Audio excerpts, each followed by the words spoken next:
Dear learners, welcome back to WSE English Story, where learning English becomes an unforgettable adventure. Today, I invite you to step into a tale of storms, courage, and discovery.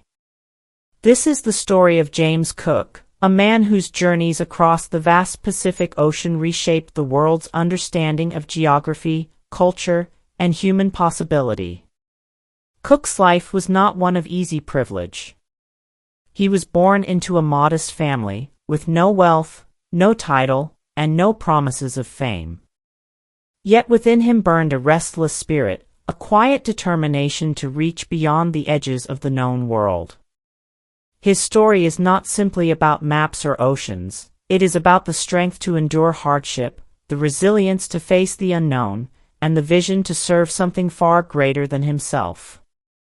As we journey through this story, you will hear of storms that nearly swallowed his ships, conflicts that tested his judgment, and triumphs that forever changed the course of human history.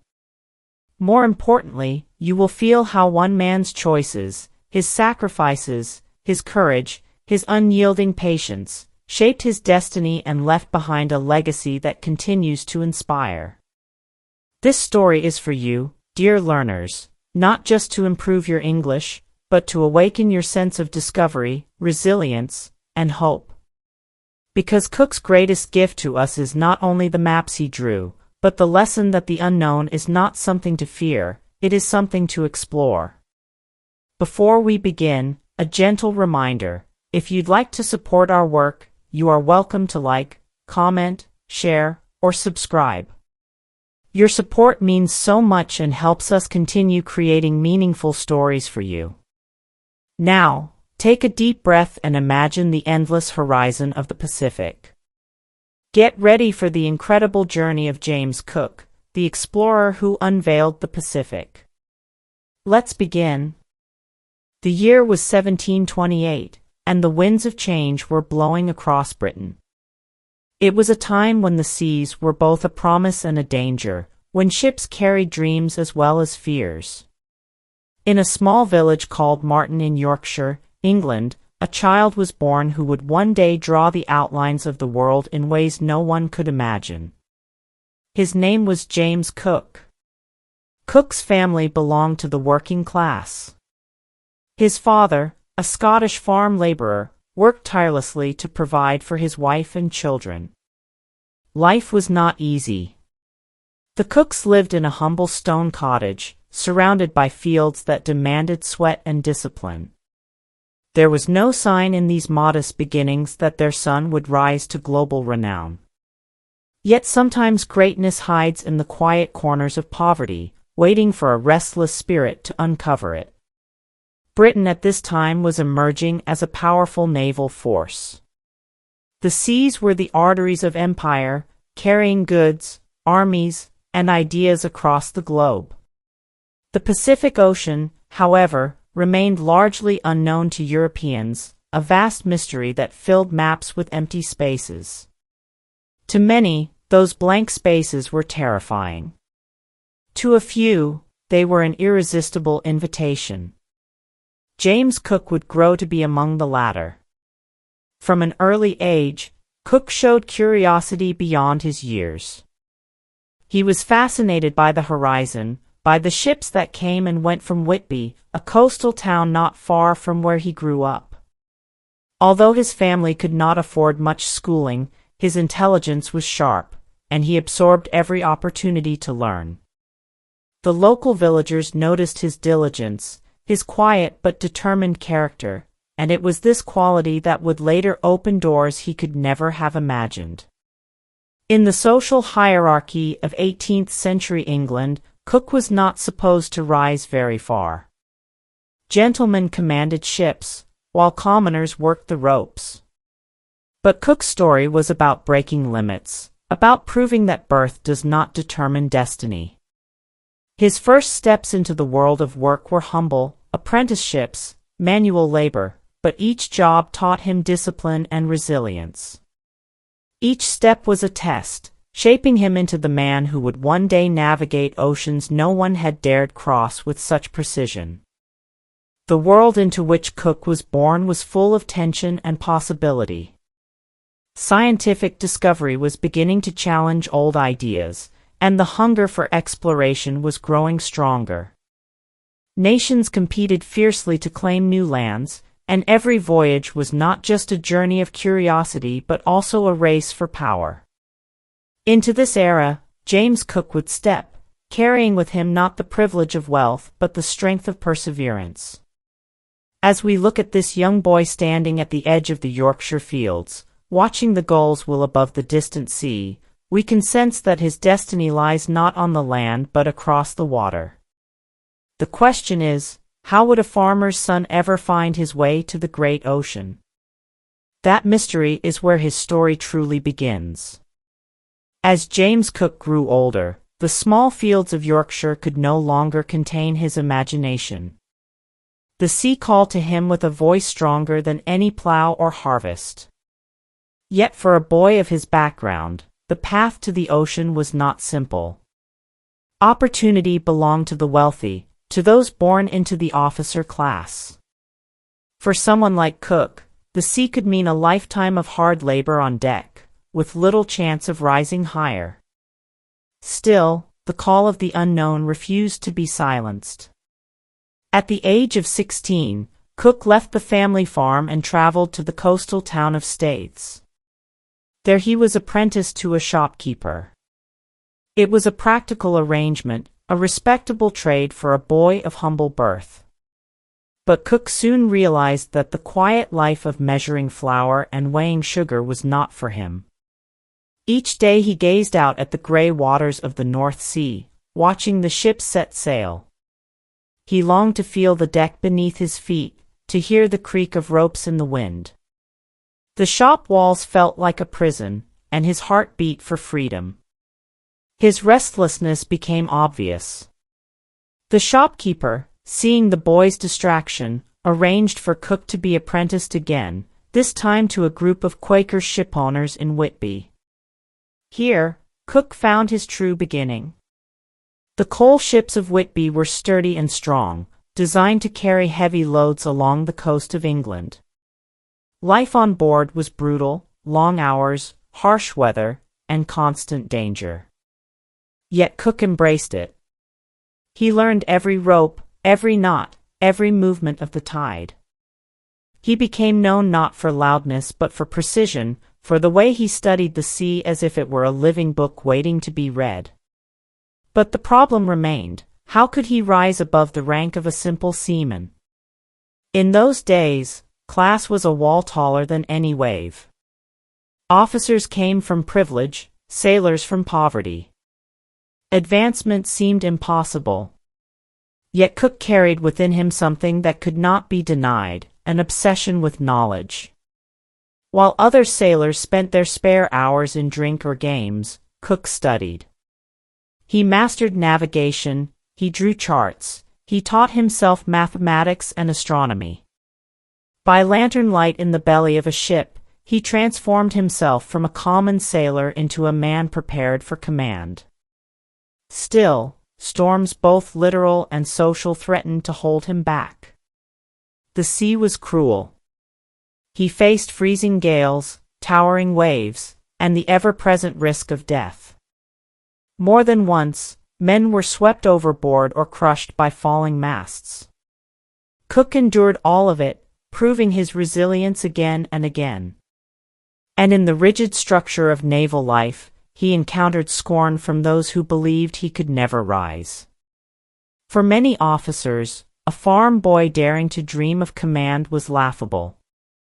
But Cook's quiet persistence, his refusal to surrender to bitterness, began to mark him as different. This was his emerging problem, the weight of social expectation against the power of inner ambition. Would he remain a faceless sailor among thousands, or would he break through the barriers of his time? The question pressed against him with every tide. And in his heart, James Cook began to believe that the sea had greater plans for him. Can you imagine the courage it took, to study under dim light while the ship pitched in a storm, to believe in a future no one else could see? This was the seed of greatness, and it was about to be tested in ways he could never have foreseen. The years passed, and James Cook's reputation as a disciplined and intelligent seaman grew stronger. Yet reputation alone could not break through the iron doors of social class. For a long time, he remained in the merchant navy, sailing coal ships along the English coast. These journeys were valuable, but they were not enough for his restless spirit. He wanted more than coastlines. He wanted oceans. And soon, fate presented him with an opportunity that would change everything. At the age of 26, Cook made a bold decision. He left the security of the merchant navy and volunteered for the Royal Navy. It was a dangerous gamble. The Royal Navy was harsh and unforgiving, and once you signed up, there was no turning back. But Cook knew that if he wanted to climb higher, if he wanted to test his true potential, this was the only way forward. In 1755, he joined as an ordinary seaman, just one among thousands. Yet even here, his abilities began to shine. The Navy was a different world. Discipline was strict, punishment was brutal, and life was cheap. But it was also the gateway to adventure and advancement. Cook faced storms that battered ships into splinters, battles that left the decks soaked in blood, and endless hours of toil. He did not complain. He observed.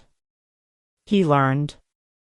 Slowly, his knowledge of navigation, chart-making, and mathematics began to separate him from the common mass of sailors. Officers began to notice the young man who could read the stars with accuracy and chart coastlines with a steady hand. His first true test came during the 7 Years' War, a global conflict that stretched across continents. Cook was assigned to HMS Pembroke, a warship that sailed to North America. Here, in the waters off Canada, Cook faced not only the enemy but also the challenge of proving himself under fire. The war demanded courage, but it also demanded skill. And it was here that Cook's talent as a cartographer, a maker of maps, emerged in full force. The French-held fortress of Quebec stood as a powerful barrier to British expansion in North America. To attack it, the British needed precise knowledge of the St. Lawrence River, a treacherous waterway filled with hidden dangers. Many ships had already been lost trying to navigate its currents. Cook was given the task of surveying the river, an assignment of enormous risk. With nothing but simple instruments and his relentless focus, he mapped the river in extraordinary detail. His charts allowed the British fleet to sail safely and decisively. The capture of Quebec in 1759 became a turning point in the war, and James Cook's name began to circulate with respect. This moment was the beginning of his rise. He had faced his first great struggle, to prove that a farmer's son could contribute not just with muscle, but with intellect and courage. Through sleepless nights, freezing winds, and constant danger, he had demonstrated resilience beyond expectation. His charts were not only accurate, they were works of art, crafted with care and vision. In an age when knowledge was power, Cook had shown he possessed both. But success brought new burdens. The more he achieved, the more he realized how far he still had to climb. Others might have been satisfied with honor and recognition. Not Cook. His mind was already reaching further, toward horizons no one had yet touched. The Atlantic had tested him. Now the Pacific awaited. At this point in his journey, Cook was no longer a nameless sailor. He was a man who had faced war and storm, who had proven his worth against both enemy and nature. Yet deep inside, he knew the true struggle had only just begun. Ahead lay uncharted waters, distant islands, and dangers beyond imagining. And within himself, the question burned, how far was he willing to go for discovery? By the early 1760s, James Cook had already proven himself as more than a sailor. His skill as a cartographer and navigator earned him respect, but what came next would transform his life from that of a skilled naval officer into a figure destined for history. The turning point began quietly, with a commission from the Admiralty. They recognized Cook's extraordinary talent for surveying and charting, and in 1763, he was assigned to map the rugged coast of Newfoundland. For 5 years, Cook braved the icy winds and unpredictable storms of the North Atlantic.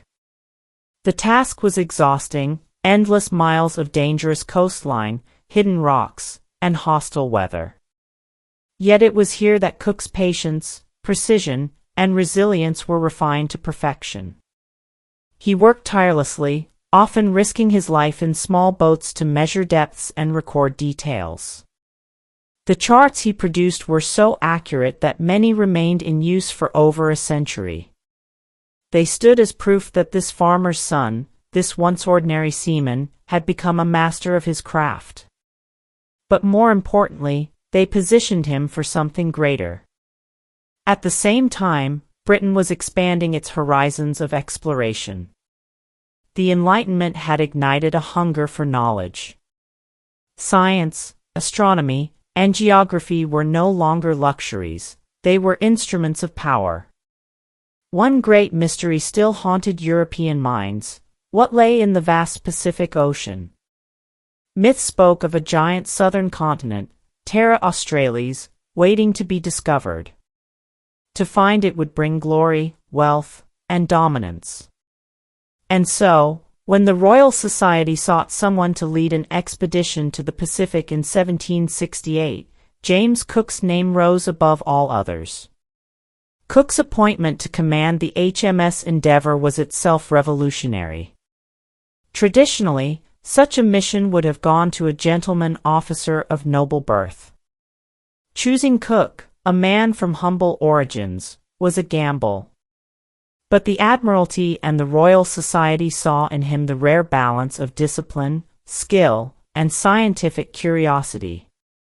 It was a decision that broke barriers and signaled the beginning of Cook's legendary voyages. The mission had 2 purposes.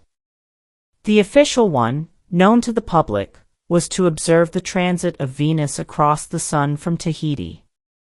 This astronomical event would allow scientists to calculate the size of the solar system. But there was also a secret order, revealed only to Cook once the scientific duty was complete, to search the Pacific for new lands, especially the elusive southern continent. This blend of science and empire placed Cook at the center of discovery and ambition. In August 1768, the Endeavour set sail with a crew of nearly 100, including scientists, artists, and sailors. For Cook, it was both an honor and a burden. He was responsible not only for their survival but for the success of a mission that carried the hopes of Britain.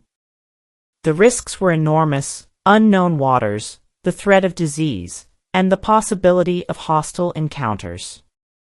Yet Cook accepted it all with calm determination. He knew that his life, once tied to the plow and the coal ships, now belonged to the sea, and to history. This moment was the true turning point. Cook was no longer merely a servant of the Navy, he was now the leader of an expedition into the great unknown. The maps of Newfoundland had sharpened his skills, but the Pacific would test his very soul. Ahead lay the gentle welcome of Tahiti, the fierce beauty of New Zealand, and the uncharted coasts of Australia. Each island, each reef, each storm would shape his destiny further. He had crossed the boundary between obscurity and greatness. Standing on the deck of the Endeavour as it sailed out of Plymouth, Cook gazed at the horizon. Behind him lay the familiar shores of England, before him stretched an ocean wider than imagination.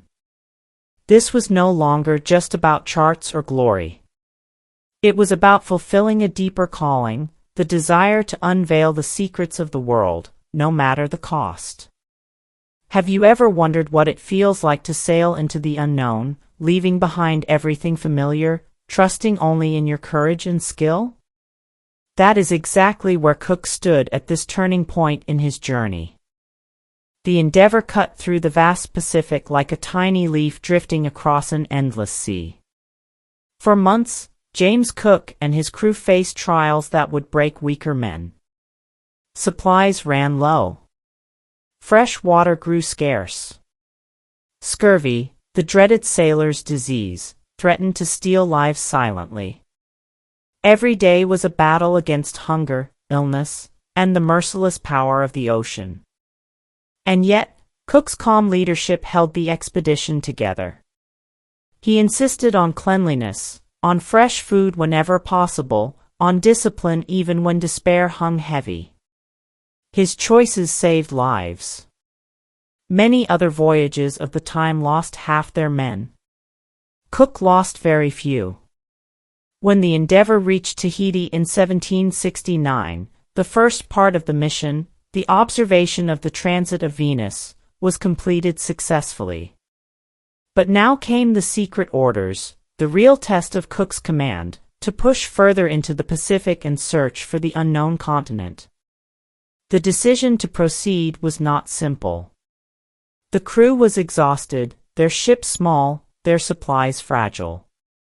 Yet Cook chose to press forward, knowing that history often belongs to those who dare beyond comfort. This daring brought triumph but also danger. Sailing south, Cook and his men became the first Europeans to map the coasts of New Zealand. The land was beautiful but the waters deadly. At night, reefs waited silently to tear open the hull.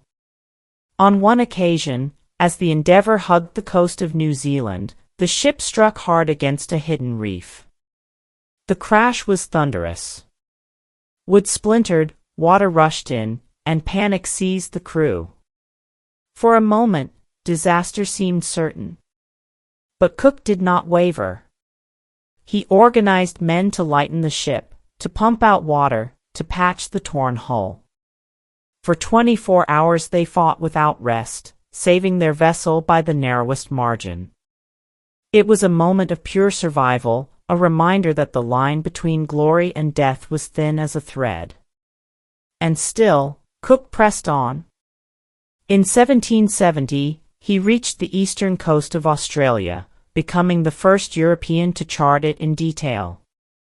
But again, sacrifice loomed. Sailing north along the Great Barrier Reef, the Endeavour struck once more, this time harder than before. The coral cut deep into the wooden hull. Death stared at them from every direction. They threw cannons and supplies overboard to lighten the load. Cook himself stood among his men, directing with firm voice though his heart surely trembled. For days, they fought the sea, finally grounding the damaged ship on a beach to repair it. That place is now remembered as Endeavour River. It was more than a repair, it was a resurrection, a rebirth bought by sweat and unyielding will. Through all this, Cook faced not just storms and reefs but also moral choices. He encountered indigenous peoples whose lives were deeply tied to their lands and traditions. Sometimes exchanges were peaceful, filled with curiosity and gifts. Other times, fear and misunderstanding led to violence. Cook tried, often with patience, to avoid conflict, yet he was also a man of his age, an agent of empire as well as science. The weight of this dual role pressed on him, explorer and emissary, discoverer and disruptor. His choices carried consequences for generations to come. By the time Cook and his men returned to England in 1771, they were celebrated as heroes. But behind the applause lay the memory of storms survived, reefs conquered, and sacrifices endured. Cook himself had changed. He was no longer the quiet Yorkshire boy, nor just a capable naval officer. He had become a man who had stared into the abyss of the unknown and chosen to keep going. His resilience, his calm in the face of terror, had forged him into something greater. And yet, perhaps the most striking truth was this: even after all the hardship, all the near-death moments, Cook was not satisfied. The Pacific had not broken him, it had called him back. For in sacrifice, he had found his true identity. And when destiny knocked again, he would answer without hesitation. Can you feel the weight of those choices? To risk everything on reefs and storms, to sacrifice comfort and safety for discovery? Cook lived in that space between fear and courage, and it was there that his greatness was born. When James Cook returned from his first voyage in 1771, the impact was immediate and profound. His detailed maps of New Zealand and Australia stunned the scientific world. For the first time, vast regions of the Pacific were no longer blank spaces but clear coastlines, marked with bays, reefs, and islands. His charts were so precise that sailors would rely on them for generations. Cook had achieved what few thought possible: he had unveiled the Pacific, turning mystery into knowledge. The Royal Society praised him, the Admiralty honored him, and the public admired him. But Cook himself remained humble. He accepted recognition, yet he spoke always of duty, of service to science and to his country. To him, discovery was not about personal fame, it was about expanding the horizon of humanity. That selfless devotion made his victories even more remarkable. And more victories awaited. In 1772, Cook set out on his second great voyage, this time commanding the Resolution and the Adventure. His orders were clear: to search the far south for the mythical continent of Terra Australis. For 2 years, he pushed deeper into the icy seas than any before him, crossing the Antarctic Circle 3 times. Though he never found the continent imagined by geographers, his journey proved something equally valuable. The southern world was not the vast fertile land many had dreamed of, but a realm of ice and storm. By disproving the myth, he gave the world truth, and in science, truth itself is victory. Cook's achievements extended beyond geography. He revolutionized the health of sailors by enforcing diet and hygiene. Through his insistence on fresh food, cleanliness, and discipline, he virtually eliminated scurvy on his voyages. At a time when disease killed more sailors than war or weather, this was revolutionary. Other captains followed his methods, saving countless lives. Cook was not only a discoverer of lands but also a protector of men. His encounters with Pacific peoples also brought valuable knowledge. He recorded languages, customs, and traditions with respect and curiosity. Artists and scientists on his voyages captured images and specimens that enriched Europe's understanding of the wider world. For many back home, Cook's journals were the first glimpse of Tahiti's beauty, of New Zealand's landscapes, of the rugged coast of Australia.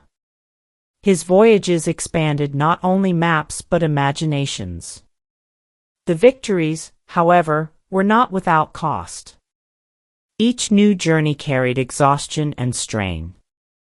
Cook spent years at sea, away from his family, giving his life to exploration.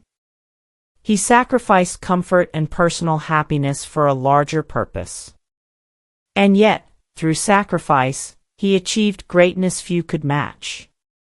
His name became synonymous with courage, discovery, and the spirit of adventure.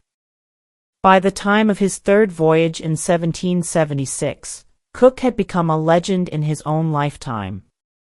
He was tasked with one more challenge: to find a northwest passage across North America, a route that could link Europe to Asia through icy waters. Though he would not live to see the end of this final quest, the very fact that he was chosen proved the depth of trust placed in him. He was the man who dared where others would not, who turned uncertainty into achievement. Cook's victories were many: geographical, scientific, and human. he gave the world new maps, new knowledge, and new hope. He showed that discipline and perseverance could overcome even the wildest seas. And in doing so, he became more than an explorer. He became a symbol of humanity's eternal drive to reach beyond the horizon. Isn't it powerful to think that one man's charts and choices could open entire oceans to the world? That a farmer's son from Yorkshire could become the key to understanding half the globe? That is the true measure of James Cook's victory. James Cook's life was not a tale of ease, but of courage carved from hardship. He began as a farmer's son, destined for obscurity, yet ended as one of history's greatest explorers. His journeys across the Pacific redrew the map of the world, and in doing so, he left a legacy that continues to resonate with us today. One of his greatest lessons lies in resilience. Cook faced storms, reefs, and near death, yet he never surrendered. Each trial became a stepping stone, each setback a reason to push forward. For English learners listening now, think of his example. Every difficult word, every grammar mistake, every challenge in learning can be overcome with the same patience and determination. Like Cook, you can transform obstacles into victories. Another lesson is vision. Cook was not content with the ordinary. He saw beyond the familiar horizon and pursued what others feared. He dared to question myths, to seek truth in uncharted waters. In this way, he reminds us to expand our own horizons, not just in travel, but in thought, in creativity, and in compassion. The unknown is not an enemy, it is an invitation to grow. Cook also leaves us the lesson of responsibility. As he charted new lands, he encountered peoples with rich cultures and traditions. His records, though shaped by his time, show attempts at respect and understanding. While his voyages carried the shadow of empire, they also carried the seeds of knowledge and cultural exchange. From him we learn that discovery should not only serve power, but also wisdom and respect for humanity. Perhaps most importantly, Cook's story tells us that greatness is not born of privilege. He had no wealth, no noble name, yet through learning, discipline, and courage, he rose to command ships that sailed the edges of the earth. His life proves that destiny is not fixed at birth. It is built by choices, shaped by effort, and tested in storms. That truth belongs to each of us, no matter our starting point. As we look back at James Cook's life, we see more than maps and voyages. We see a symbol of human curiosity, a reminder that the world is vast, and that within us lies the power to explore it, whether through seas, through knowledge, or through the landscapes of our own hearts. His story whispers across time, the horizon is never the end, it is always the beginning. And so we ask you, dear learner, what horizon will you dare to pursue? What unknown waits for your courage? Perhaps the greatest legacy of James Cook is not the lands he revealed, but the fire of discovery he leaves in each of us. Dear learners, you have just journeyed through the life of James Cook, the explorer who unveiled the Pacific. His story is one of resilience, sacrifice, and vision. From the Yorkshire fields to the farthest corners of the ocean, Cook showed us that greatness does not come from birthright but from courage and determination. He once wrote, "I had ambition not only to go farther than anyone had been before, but as far as it was possible for man to go." These words capture the spirit that drove him and continue to inspire us today. Cook's voyages remind us that the unknown is not something to fear but something to embrace. Just as he faced storms and reefs with steady resolve, so can we face the storms of our own lives, whether in learning, in work, or in personal challenges. His maps gave sailors safe passage across oceans, but his legacy gives us something deeper, the belief that every horizon can be crossed if we dare to try.